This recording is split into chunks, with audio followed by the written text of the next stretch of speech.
오늘 주시는 하나님 말씀 찾아봅시다. 신약성경 빌립보서 2장 25절로 30절까지의 말씀입니다. 그러나 나는 내 형제요 동역자요 전우요 여러분의 사신이요 내가 쓸 것을 공급한 일꾼인 에바브로디도를 여러분에게 보내어야 할 필요가 있다고 생각하였습니다.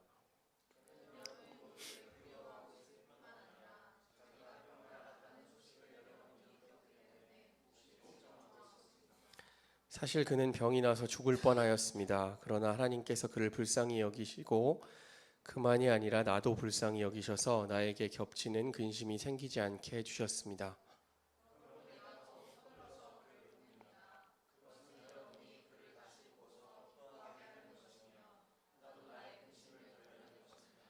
그러므로 여러분은 주 안에서 기쁜 마음으로 그를 영접하십시오. 또 그와 같은 이들을 존경하십시오.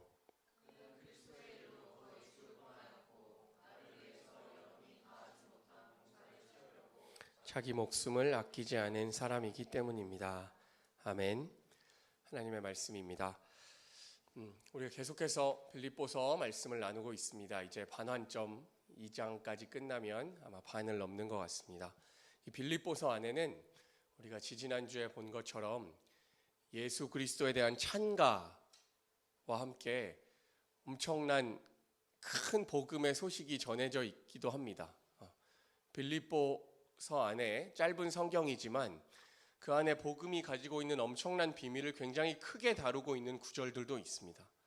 그런데 그런 총체적인 복음을 나누고 있는 구절들도 있지만 오늘 우리가 읽은 본문 말씀처럼 지극히 개인적인 편지도 들어있다라는 거예요. 오늘 우리가 읽으면서 여러분 느끼셨겠지만 오늘 말씀 안에 무슨 굉장히 큰 예수 그리스도에 대한 언급이 있는 것도 아니고 또 교회에 대한 어떤 당부나 바램이 담겨 있는 것도 아닙니다. 오늘 읽은 편지를 보면 그냥 에바브로디도라는 사람에 대한 어떻게 보면 성적표 아니면 추천서 같은 느낌을 갖게 됩니다. 성경을 읽을 때 우리가 오늘 읽은 본문 말씀을 주목해서 본 경우는 거의 없을 거예요. 그러나 성경의 기록 안에는 우리가 정말 한 구절도 버릴 게 없다라는 것처럼 정말 오늘 말씀 안에도 예수 그리스도께서 우리를 향한 엄청난 복음이 숨겨져 있다라는 것을 우리가 함께 찾고 발견할 수 있는 예배였으면 좋겠습니다. 본문은 함께 했었던 에바브로디도라는 어떤 동역자를 돌려보내는 내용입니다. 우리가 연말연시 보내고 또 교회 이사하고 또 인테리어 공사하느라고 1월이 정신없이 갔어요. 또 구정도 좀 이른 구정이어서 오늘이 2월이죠. 오늘 2월 2일이죠. 여기 막 공사판인 상태로 송구영신 예배 드렸던 게 정말 엊그제 같은데 벌써 2월이에요. 그래서 빌립보서의 내용 잘 들어오지 않았을 수도 있는데 한번 복습해 보면 바울이 원래 빌립보 교회를 세운 초대 목사였습니다.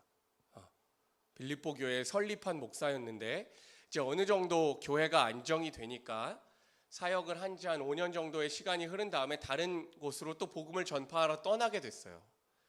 근데 당신은 복음을 전하러 자기 사는 지역을 벗어나면 인생에서 다시 만날 수 있는 기회가 없었어요. 연락이 닿을 기회가 없었어요.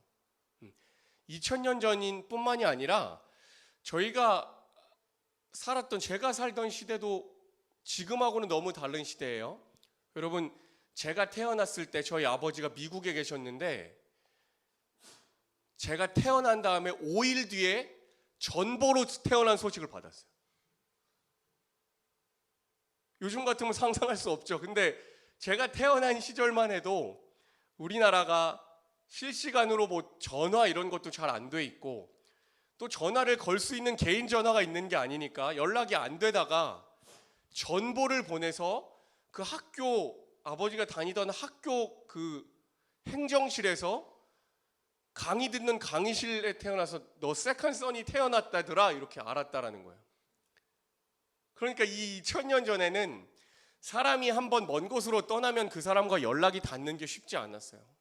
그런데 이 빌립보 교회가 훌륭한 교회였던 게 그래도 자기네는 어느 정도 안정이 된 교회니까 교회의 헌금을 계속해서 선교사, 바울이라는 이제 선교사가 된 거죠.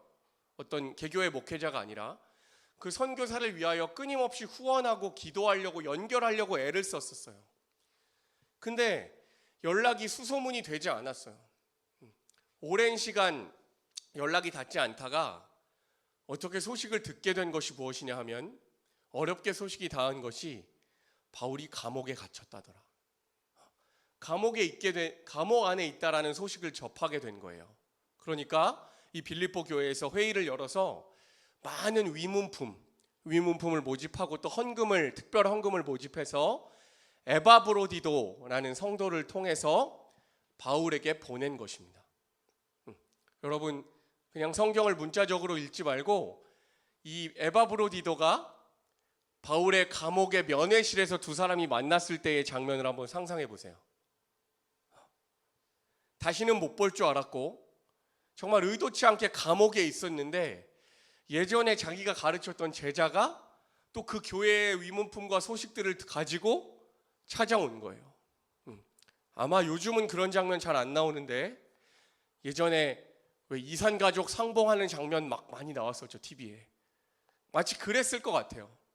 정말 절망 가운데 지하 감옥에 gat혀 있는, 아무도 이제 세상에서 나를 기억하지 않겠지라고 절망에 빠져 있던 바울에게 자기가 세웠던 교회의 사람이 멀리까지 찾아와서 그 소식을 듣고 가지고 온 거예요. 그러니까 너무나 기뻤을 거예요. 그래서 두 사람이 만나서 정말 많은 시간을 함께 보내며 빌립보 교회의 어려운 문제들도 듣게 되고 기도하게 되고 어떻게 이것들을 돌파해 나갈지에 대한 바울이 조언도 했겠죠. 그러고 나서 얼마간의 시간이 흘렀는지는 모르겠어요. 그런데 오늘 어떤 상황으로 급격히 넘어오냐면 에바브로디도를 돌려보내야 하는 상황이 된 거예요. 여러분, 우리 25절에서 28절을 좀 같이 천천히 여러분이 한번 읽어볼 수 있었으면 좋겠어요. 내용을 잘 읽어보세요. 시작. 그러나 나는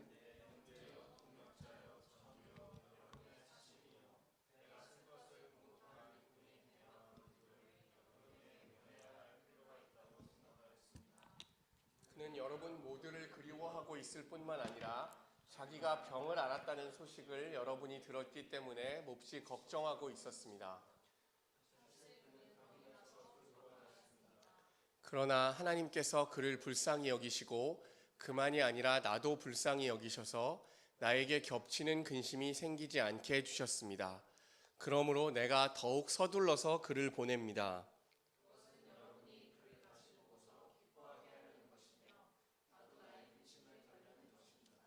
아멘.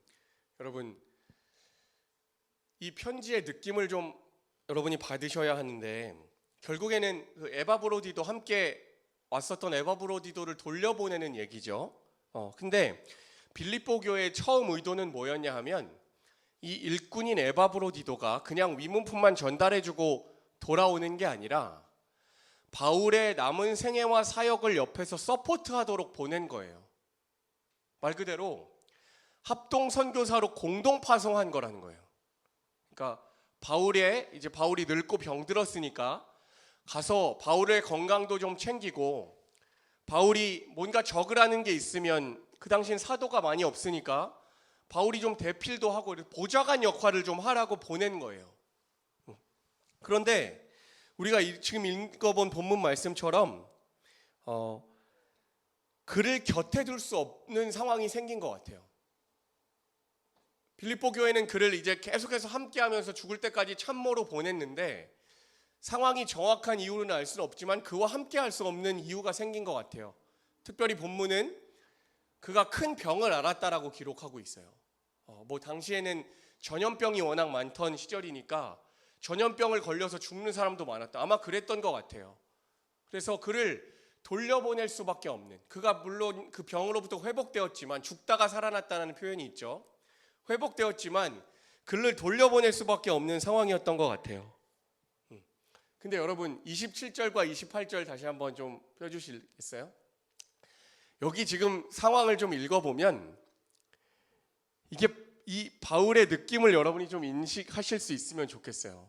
에바브로디도를 돌려보내는데 이 표현들을 좀 보세요. 나에게 겹치는 근심이 생기지 않게 해주셨습니다. 그리고 여기 보세요. 그러므로 내가 더욱 서둘러서 그를 돌려보냅니다. 그리고 나도 나의 근심을 덜려는 것입니다. 여러분, 이 느낌이 좀 오세요? 바울한테 이 에바브로디도가 엄청난 짐인 거예요, 지금. 여기 문체를 읽어보셔야 막 서둘러서. 그리고 바울이 웬만하면 이런 표현 잘 안 쓰는 사람이에요. 근데 그를 돌려보내는 것이 나도 나의 근심을 덜려는 것입니다라는 거예요. 그러니까 지금 상황이 쉽게 말하면 어떤 상황이냐면 도와주러 왔는데 오히려 큰 혹이 돼 버린 거예요, 바울한테. 자기를 돕고 자기를 섬겨야 하는 사람이 오히려 엄한 짓 하고 자기가 병들어 가지고 바울이 수발을 해야 되는, 오히려 상황이 역전돼서 바울에게도 근심이 가득한 상황이 된 거예요. 여러분, 우리가 믿음 생활 하다 보면 여러분 곁에도 이런 사람이 꼭 있습니다. 차라리 안 오는 게 도와주는 사람 있죠. 공동체 속에 없는 게 감사한 사람이 있습니다. 고민하지 않아도 우리 주위에 그런 사람이 꼭 있어요. 내가 저 사람 만나지 않았으면, 저 사람하고 인연이 내가 닿지 않았으면 내 인생이 훨씬 수월했을 것 같다라는 그런 사람들이 우리 주위에 있다라는 거예요. 그런데 오늘 그런 존재가 바울에게는 에바브로디도가 그런 존재였던 거예요. 차라리 오지 않았으면, 차라리 내 인생에 관련되지 않았으면 오히려 내가 더 편하고 나의 계획이 더 잘 이루어졌을 것 같다라고 생각할 수 있어요. 그런 존재였다라는 거예요. 그런데 바울이 그를 돌려보내면서 빌립보 교회 성도들에게 그를 어떻게 소개하고 있는지를 우리가 오늘 주목해서 봐야 합니다. 여러분 곁에 없으면 좋겠는 그런 사람을 어떻게 다른 사람에게 소개해야 하는지를, 어떻게 복음으로 풀어내야 하는지를 바울이 오늘 우리에게 알려주고 있다는 거예요. 바울이 이렇게 소개합니다. 빌립보 교회에게 이렇게 얘기해요. 그 29절에 보면 그러므로 여러분은 주 안에서 기쁜 마음으로 그를 영접하십시오. 또 그와 같은 이들을 존경하십시오. 여러분, 이 28절에 서둘러서 돌려보냅니다. 나의 근심을 덜게 하겠습니다. 그 말과 그 객관적인 평가와 바울의 마지막 말이 달라요. 그를 기쁨으로 받으라는 거예요. 그리고 그와 같은 사람을 존경하라고 어떻게 보면 찬사를 보냅니다. 굉장히 크게 추천해줘요. 여기에는 여러 가지 의미가 담겨 있는데, 여러분 만약에 이 에바브로디도를 그냥 빌립보 교회에 돌려보내잖아요. 그러면 빌립보 교회에서 분명히 질책할 거예요. 야 임마, 너 가서 바울 사도 도우라고 보냈더니 네가 가서 아파? 너 가서 뭔 실수한 거야? 너 미션을 다하지 못한 거에 대한 질책이 이어질 거예요. 당연히 그럴 수밖에 없는 상황이죠. 이런 의심이 얼마든지 있을 수 있는 상황이라는 거예요. 그러니까 바울이 정확하게 내가 다 받았고 에바브로디도는 이곳에 와서 사명을 다했다. 그를 오해하지 말고 질책하지 말고 기쁨으로 받으라. 그리고 그를 존경하라 라고 얘기해주고 있는 거예요. 여러분, 비록 에바브로디도와 함께 할 수 없게 됐지만 바울은 자기 마음에 들지 않는다고 경멸하고 정죄하거나 비난하지 않는 모습을 보여요. 오히려 돌려보내지만 그와 함께한 시간과 그의 활약상에 대하여 찬사를 보낸다는 거예요. 사랑하는 여러분, 이것이 신앙입니다. 이것이 믿음이라는 거예요. 우리 주위에 우리와 함께 있는 사람들이 우리는 항상 그가 나에게 맞는 실적을 올려주고 그가 온 목적에 맞게 나에게 큰 도움이 됐을 때, 말 그대로 성공적인 미션을 수행했을 때만 찬사를 보내요. 그게 세상의 법칙이고 알게 모르게 우리가 익숙한 방법이에요.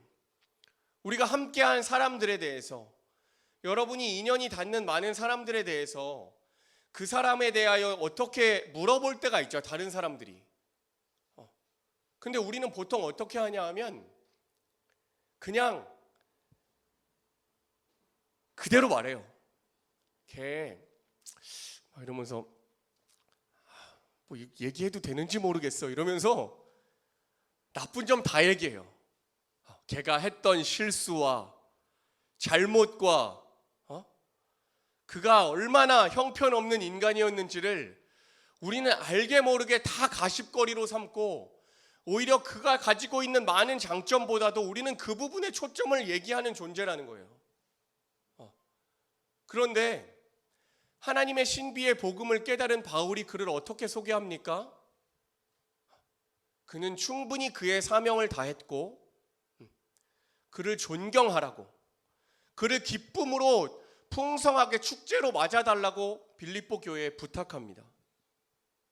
여러분, 저는 오늘 특별히 여러분에게 바울이 했던 이 찬사가 꼭 기억될 수 있었으면 좋겠어요. 여러분이 믿음으로 살아가는 동안, 여러분이 예수 그리스도의 제자로 살아가는 동안 무슨 열방 복음화와 세계 선교를 외치는 것보다 더 중요한 것이 여러분에게 맡겨진 복음대로 여러분의 일상 속에서 이 일을 행하는 거예요. 여러분과 함께 했던 사람이 여러분을 떠날 수도 있어요. 우리가 함께 계속해서 살지 못할 수 있어요. 인생은 다 떠나가는 거죠. 그러나 그 사람에 대한 평가를 누가 물어봤을 때, 또 그 사람에 대한 나의 마음가짐이 어떻게 정리되어야 하냐 하면 오늘 에바브로디도를 향한 바울의 찬사처럼 가야 한다라는 거예요. 여러분, 이 말씀을 꼭 간직할 수 있으면 좋겠어요. 사랑하는 여러분, 우리는요 이런 대접을 받아본 적이 없어요. 우리는 보통 인과응보에 따라서 나의 만들어낸 결과에 따라서 대접을 받았어요. 부모님에게, 형제들 사이에, 또 사회적으로 세상 사랑하는 동안에 모두 이런 대접을 받아본 적이 없어요. 특별히 부모님에게 이런 대접 받아본 적 없어요. 우리 문화 속에서는 어땠나요? 이렇게 할 수 있는 실력이 우리 안에 없어요. 왜냐하면 우리가 그렇게 못 자랐기 때문에 그래요. 그런데 여러분, 분명히 여러분에게 오늘 사랑으로 권면하고 싶습니다. 여러분이 받았던 그대로 동일하게 하면 안 됩니다. 내가 받았던 대접 그대로 다른 사람을 대접해서는 안 됩니다. 여러분, 이제 우리가, 여러분 모두가 부모가 될 거예요. 그리고 사회에, 여러분이 지금은 어떻게 보면 사회적으로도 더 낮은 자리에 있지만 공동체 속에서 우리가 분명히 10년, 20년 뒤에는 부모가 될 거고 더 다른 사람을 평가해야 되는 위치에 설 거예요. 그때 여러분 부모가 됐을 때 여러분 이렇게 얘기하지 않았으면 좋겠어요. 내가 보고 들은 것이 없어서 이렇게밖에 할 수 없다 라고 핑계대지 않았으면 좋겠어요. 여러분의 자녀가 다른 또래보다 좀 못나고 시험 성적 나쁘다고 해서 너 거 봐라, 내가 평소에 공부 좀 하라고 그러지 않았냐, 이런 얘기 하지 마세요. 시험 보러 가, 중요한 시험 보러 가는 애한테 너는 간땡이가 작아서 아마 모의고사보다 못 볼 거야, 이런 저주의 말 퍼붓지 마세요. 어떤 보여지는 결과에 의해서 그 사람을 칭찬하지도 마시고, 그 사람이 나의 기대와 세상의 기대에 좀 못 미쳤다고 해서 그 사람을 평가하지 마세요. 여러분의 자녀가 나중에 수능 시험 망쳤을 수 있죠.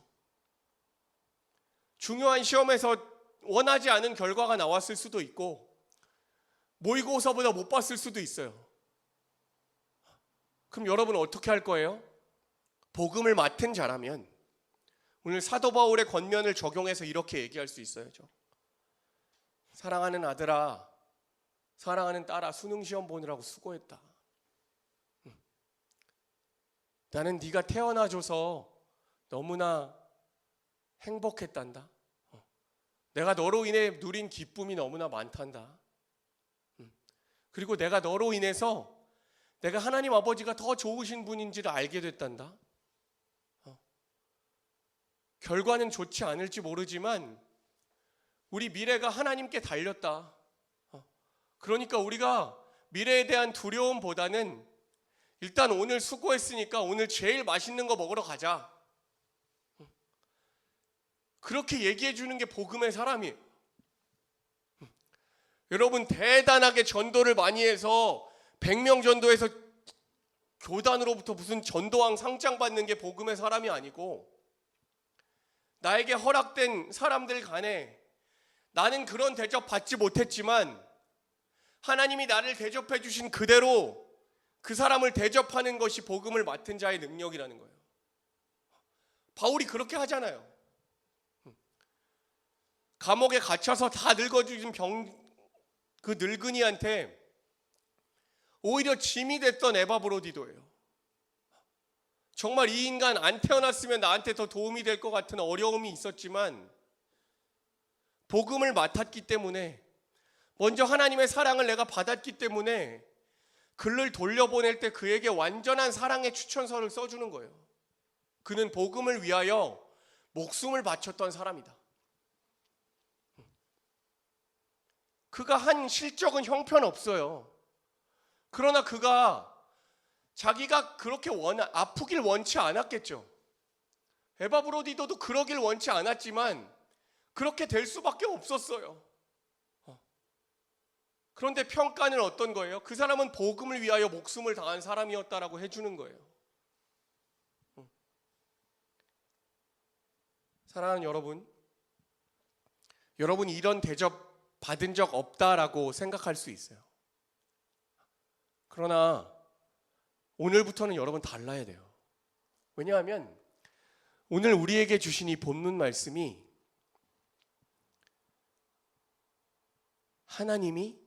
예수님이 하나님에게 보내주시는 편지이기 때문에 그래요. 여러분, 이 편지는요, 예수님이 저와 여러분을 평가해 주시는 편지예요. 하늘나라, 하늘의 교회를 향하여, 저와 여러분을 향하여 보내주시는 편지예요. 바울이 예수님이고요, 저와 여러분이 에바브로디도예요. 빌립보 교회는 하나님이에요. 여러분, 그 관점을 가지고 이 성경을 다시 한번 읽어봐야 돼요. 여러분, 저와 여러분이 예수님 사역에 크게 도움된 거 뭐 있습니까? 이제 그렇게 적용해 보자고요. 저와 여러분의 인생이 예수님의 사역에 크게 도움된 거 있다고 생각하세요? 여러분, 저는 목사 되면 내가 하나님의 일꾼으로 하나님의 일을 많이 할 줄 알았어요. 크게 하나님께 도움 드릴 줄 알았어요. 아니요. 해보니까요, 복음의 장애가 될 경우가 더 많아요. 나의 연약한 죄성 때문에 내가 오히려 성도들을 위로하고 격려해야 되는 목사인데, 의도하지 않지만 나의 연약한 죄성 때문에 성도들 무너뜨리고 어렵게 할 때가 더 많더라고요. 그게 우리의 존재예요. 에바브로디도도 잘하려고 왔는데, 잘하려고 노력해봤자 하나님 나라에, 예수님의 사역에 내가 크게 도움될 수 있는 존재가 아니더라고요. 그런데 이 소식이 우리에게 복음인 것은 나의 어떠함과 상관없이 예수님이 하나님께 보내주시는 추천서라는 거예요. 예수님이 하나님에게 여러분을 이렇게 소개해 준다고요. 그러므로 하나님은 나 예수 안에서 기쁜 마음으로 이건혜를 영접해 주십시오. 이건혜는 그리스도의 일로 거의 죽을 뻔하였고, 나 예수를 위하여 모든 사람이 다 하지 못한 봉사를 채우려고 자기 목숨을 아끼지 않은 사람입니다. 28절 좀 해주시겠어요? 우리 같이 읽어볼까요? 예수님이 여러분에게 소개해 주시는 거예요. 하나님을 하나님께 보내는 거예요. 28절 읽어봅시다. 시작.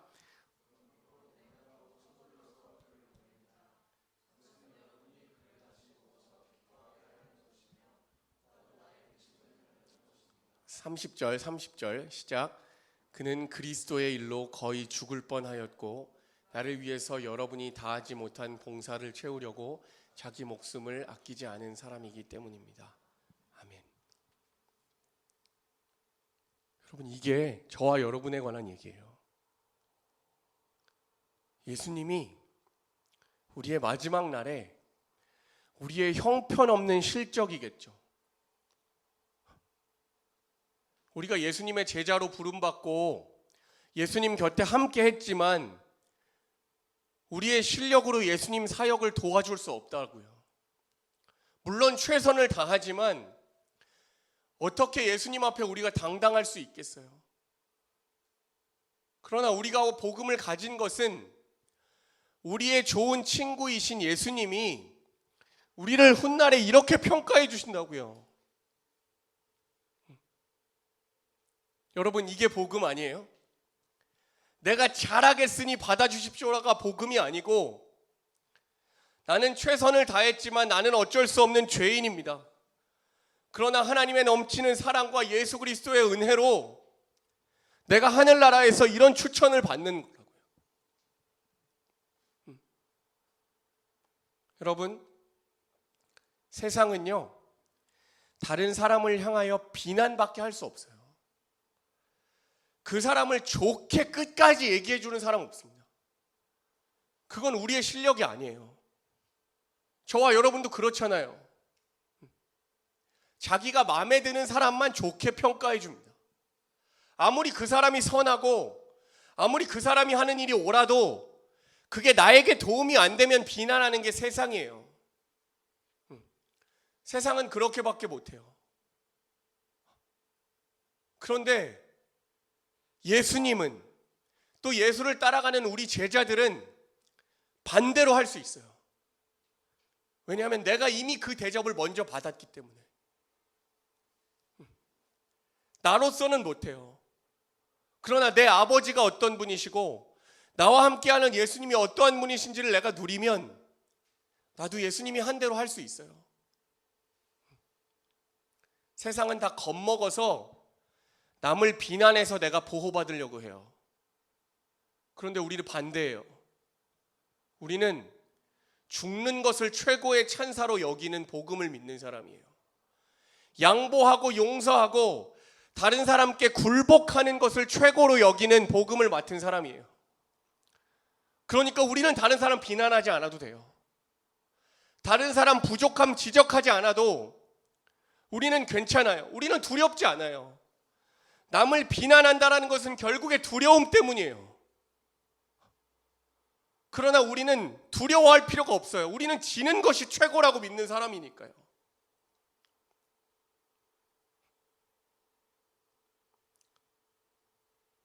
사랑하는 여러분, 여러분의 인생의 에바브로디도는 누굽니까?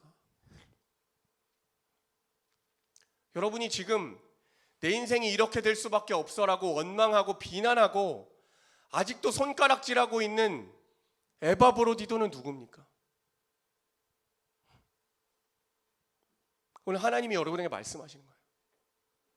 그 에바브로디도를 어떻게 대해야 하는지, 그 사람을 향하여 하나님이 왜 나를 맡겨주셨는지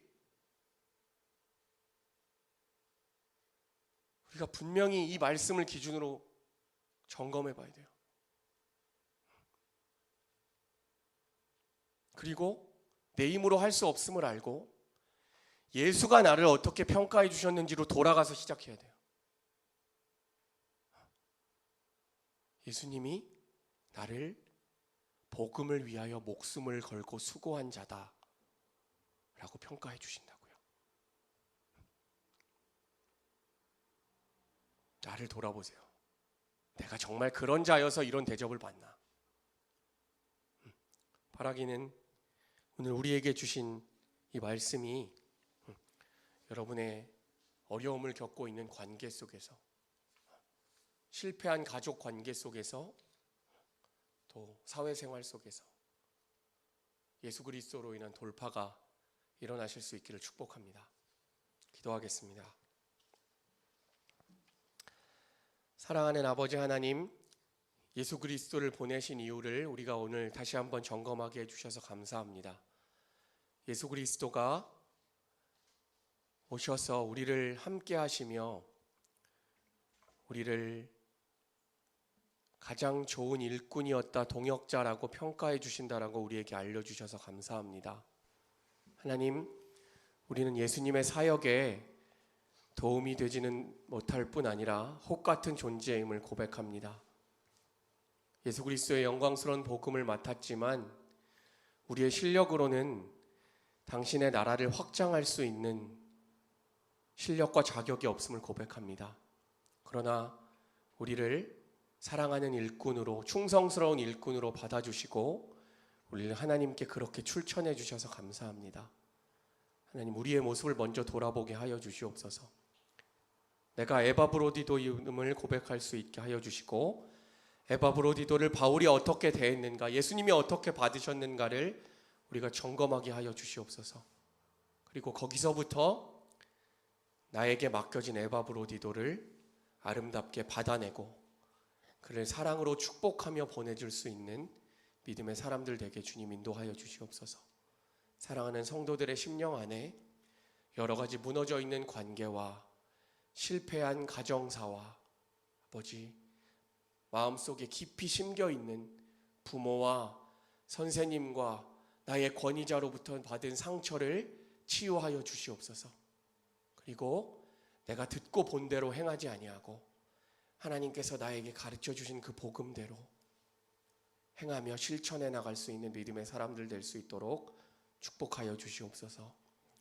감사드리며 예수 그리스도의 이름으로 기도했습니다. 아멘.